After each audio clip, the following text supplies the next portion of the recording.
नमस्कार दोस्तों, स्वागत है आपका हमारे यूट्यूब चैनल पे। दोस्तों, जिस प्रकार आज 11 मार्च 2026 का दिन है और आज से चतुर्थ श्रेणी कर्मचारी के डॉक्यूमेंट्स वेरिफिकेशन शुरू हो गए हैं। तो दोस्तों, मैं आपको बता रहा हूँ कि जयपुर मंडल से, क्योंकि मेरे कुछ दोस्त हैं जो उनका था, तो उनके अनुसार मैं आपको बता रहा हूँ। दोस्तों, जयपुर मंडल की खबर बता रहा हूँ मैं आपको। यहाँ से क्या है, 11 मार्च जो 2026 का है, पहला दिन की बात है। तो हम सभी को पता है कि सबसे पहले लगभग 11 मार्च को 1000 विद्यार्थियों को बुलाया गया है जयपुर में, जिसमें से लगभग 800 अभ्यर्थी उपस्थित हुए हैं आज। और इनमें से भी 500 अभ्यर्थियों को 9 बजे का सुबह का टाइम दिया है और 500 अभ्यर्थियों को 12 बजे का टाइम दिया है। इसके अनुसार उनको 500 को इस समय के अनुसार बुलाया गया है। तो सबसे पहले 9 बजे का टाइम है, तो वहाँ पे प्रवेश के लिए 9:30 बजे अभ्यर्थियों को प्रवेश देना शुरू किया। और उसके बाद सभी को बाहर ही 2 सेट, जिसमें से एक ओरिजिनल वाला बनेगा और एक सेट फ़ोटोकॉपी का बनेगा। इन दोनों सेटों में सभी को क्या है, स्व प्रमाणित करने हैं उनको अपने सिग्नेचर के साथ। अब 2 सेट में भी जैसे जो एफिडेविट वगैरह बनवाए थे हमने, और जो सामान्य घोषणा पत्र का था, अविवाहित का था, जिनके भी 50 रुपये एफिडेविट हैं, वो एक सेट में ओरिजिनल लगेंगे। और उसके बाद जो सामान्य कागज़ पे बनवाए थे, जो भी 5, जैसे विकल्प पत्र का आया था, गैर अनुसूचित क्षेत्र वाला आया था, और उसमें और क्या है, जो वचनबद्ध था, संविधान संबंधी था, धूम्रपान वाला था।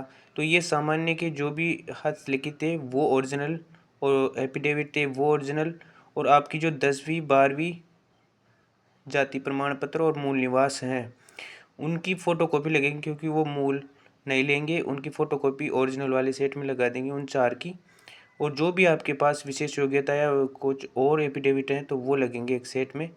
और आपकी फ़ोटो आईडी वगैरह उनकी भी फ़ोटोकॉपी लगेगी, और इनको भी आपको स्व प्रमाणित करना है। इस प्रकार आपको एक सेट तो ओरिजिनल वाला बनेगा और एक सेट आपका इन सभी की फ़ोटोकॉपी का बनेगा।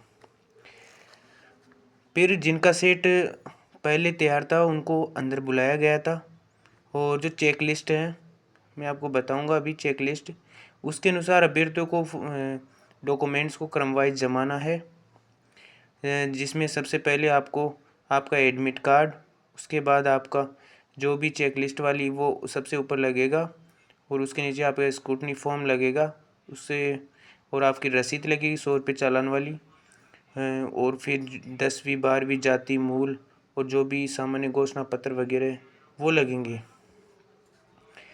अभी मैं आपको बताऊंगा किस प्रकार वो क्रमवाइज जमाना है। और जिस प्रकार चेक लिस्ट के अनुसार है, तो दस्तावेज को पेज संख्या लिखनी पड़ेगी, और उसमें जो भी डॉक्यूमेंट्स है उसके सामने उसकी पेज संख्या लिख देंगे।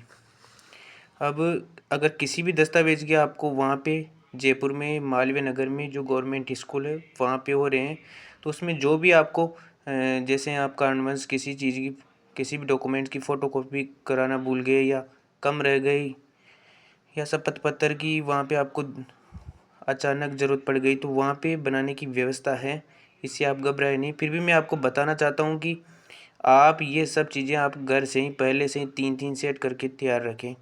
और जो भी शपथ पत्र आपका नाम किसी में भी कमी हो या कोई एडवांस शपथ पत्र बनवाना है, तो वो ज़रूर बनवा के ले जाएं पहले से ही, ताकि वहाँ पे आपको टाइम नहीं लगे और आप इतनी टेंशन फ्री होके अच्छे से डॉक्यूमेंट्स सत्यापन करवा सकें।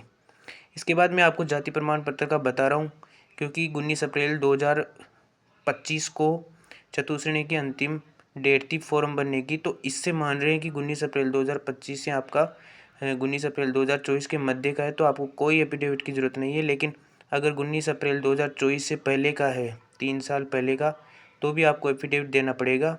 और 19 अप्रैल 2025 के बाद का है तो भी आपको एफिडेविट देना पड़ेगा। मूल निवास आपका कब का ही हो वो चलेगा, वो भी ज़्यादा पुराना नहीं होना चाहिए। तो इसके लिए भी आप अगर इनके मध्य नहीं है 19 अप्रैल 24 से 19 अप्रैल 2025 के, तो आपको एफिडेविट बनवाना है। ये खबर थी, और वहाँ पे आप निश्चिंत होके जाए, घर पे ही बना के जाए ये सेट। अब मैं आपको चेक लिस्ट के बारे में बता देता हूँ कि आपको किस प्रकार वहाँ पे बनना है आपको।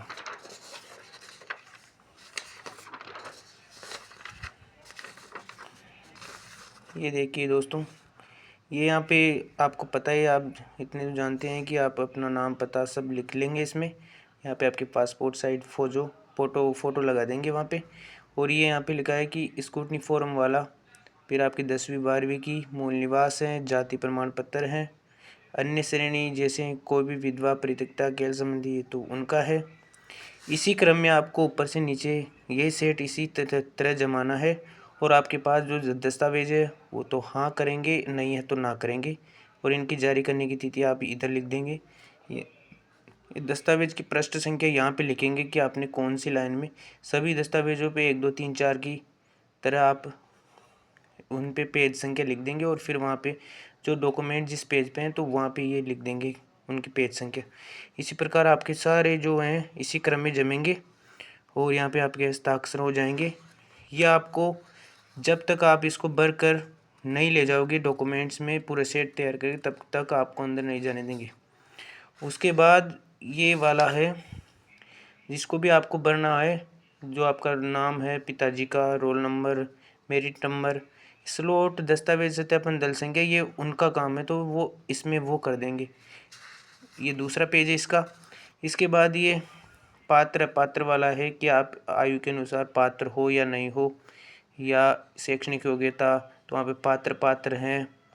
अब किसी के लागू नहीं है, जैसे विधवा है, कोई पुरुष है तो उनके लागू नहीं होता तो वो लागू नहीं लिख देंगे। इस प्रकार इसमें भी लागू नहीं लिख देंगे और जो हैं वो पात्र लिख देंगे।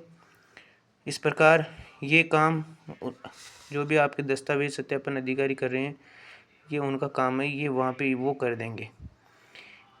मैं आपको एक बात और बता रहा हूँ कि आपको अगर आप पूरे डॉक्यूमेंट्स हैं तो आपको वहाँ पे बायोमेट्रिक के लिए बुलाया जाएगा। सबसे पहले बायोमेट्रिक होने के बाद फिर आपको रूम नंबर दे देंगे कि इस रूम नंबर में आपको जाना है।